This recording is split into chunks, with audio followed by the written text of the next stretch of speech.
মার্কিন ধনকুবের এবং টেসলার প্রধান নির্বাহী ইলন মাস্ক যুক্তরাষ্ট্রের প্রেসিডেন্ট ডোনাল্ড ট্রাম্পের প্রশাসন থেকে পদত্যাগ করেছেন। সরকারি ব্যয় কমাতে গঠিত ডিপার্টমেন্ট অফ গভর্নমেন্ট এফিসিয়েন্সি বা ডজ এর প্রধানের দায়িত্ব থেকে তিনি আনুষ্ঠানিকভাবে সরে দাঁড়ানোর ঘোষণা দিয়েছেন। ট্রাম্পের প্রস্তাবিত বাজেট বিল নিয়ে প্রথমবারের মতো প্রকাশ্যে মতভেদের পরপরই ডজ ছাড়ার ঘোষণা দিলেন ইলন মাস্ক। তাই আপাতত ট্রাম্পের সাথে তার বিরোধকেই মাস্কের ডজ থেকে সরে আসার কারণ হিসেবে দেখা হচ্ছে। গত বুধবার সামাজিক মাধ্যম এক্স বা সাবেক টুইটারে দেয়া এক পোস্টে ইলন মাস্ক লেখেন, তার প্রশাসনে থাকার সময় শেষ হয়েছে। সরকারি অপচয় রোধে সুযোগ দেওয়ার জন্য প্রেসিডেন্ট ডোনাল্ড ট্রাম্পকে ধন্যবাদ জানিয়েছেন তিনি। এই ঈদে জামা জুতো অ্যাক্সেসরিজের discount. Department of government efficiency বা ডজ এর নেতৃত্ব দেওয়ার জন্য মাস্ককে নিয়োগ দিয়েছিলেন মার্কিন প্রেসিডেন্ট ডোনাল্ড ট্রাম্প। তার কাজ ছিল ফেডারেল ব্যয় কমানো, কর্মী ছাঁটাই, সরকারি চুক্তি বাতিল এবং কিছু সংস্থা পুরোপুরি বন্ধ করে দেয়া। তিনি বছরের সর্বোচ্চ 130 দিন বিশেষ সরকারি কর্মচারী হিসেবে কাজ করতে পারতেন। প্রায় 4 মাস কাজ করার পর তিনি আইনত সীমার কাছাকাছি পৌঁছে যাওয়ায় পদত্যাগ করেন।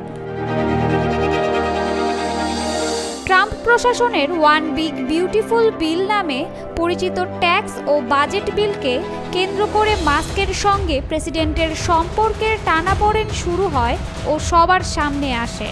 মাস্ক বলেন, এই বিশাল ব্যয়ের বিল দেখে আমি হতাশ। একটি বিল হয় বড় হতে পারে, না হয় সুন্দর, কিন্তু একসাথে দুটো নয়। তিনি অভিযোগ করেন, এই বাজেট প্রস্তাব তার নেতৃত্বাধীন ডজ প্রকল্পের মূল উদ্দেশ্য সরকারি ব্যয় হ্রাসের সঙ্গে সাংঘর্ষিক।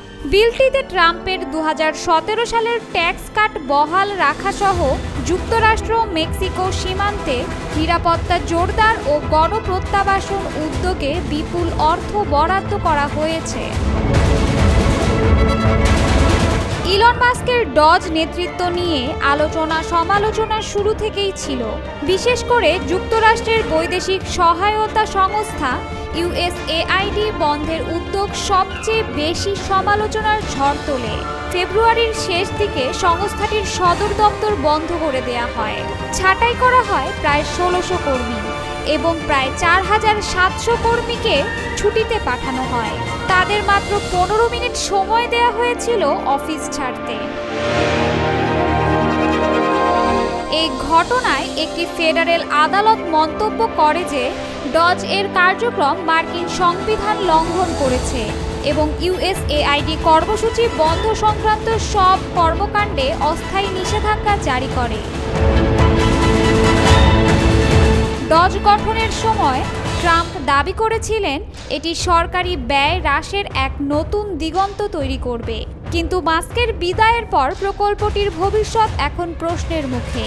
প্রেসিডেন্টের দিক থেকে এখনও কোনো নতুন নেতৃত্বের ঘোষণা আসেনি। ডজ নিয়ে সমালোচনা নতুন কিছু নয়।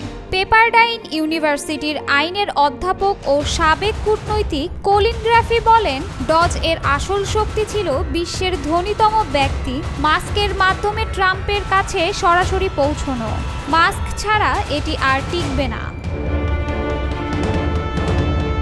ভোক্তা অধিকার সংস্থা পাবলিক সিটিজেন এর সভাপতি লিসা গিলবার্ট ডজকে ধ্বংসের মন্ত্র হিসেবে অভিহিত করেন। চাথাম হাউসের গবেষক ম্যাক্স ইয়োয়েলি মন্তব্য করেন, মাস্কের স্বল্প সময়ের ভূমিকা হলেও তা যুক্তরাষ্ট্রের সরকার পরিচালনার পদ্ধতিকে অপরিবর্তনীয়ভাবে পাল্টে দিয়েছে। 2025 সালের জানুয়ারিতে ট্রাম্পের শপথ গ্রহণের দিন ডজ প্রতিষ্ঠিত হয়েছিল। সেই থেকে এই সংস্থাটি যুক্তরাষ্ট্রের সরকারি দক্ষতা বৃদ্ধির লক্ষ্যে ব্যয় সংকোচন নীতির প্রতীক হয়ে উঠেছিল। তবে মাস্কের বিদায়ের পর প্রকল্পটির কার্যকারিতা ও ভবিষ্যৎ এখন চরম অনিশ্চয়তায়। এখন দেখার বিষয় ট্রাম্প এই বিতর্কিত প্রকল্পের নতুন নেতৃত্ব আনেন কিনা, নাকি ডজ ধীরে ধীরে ধুলোয় মিশে যায়।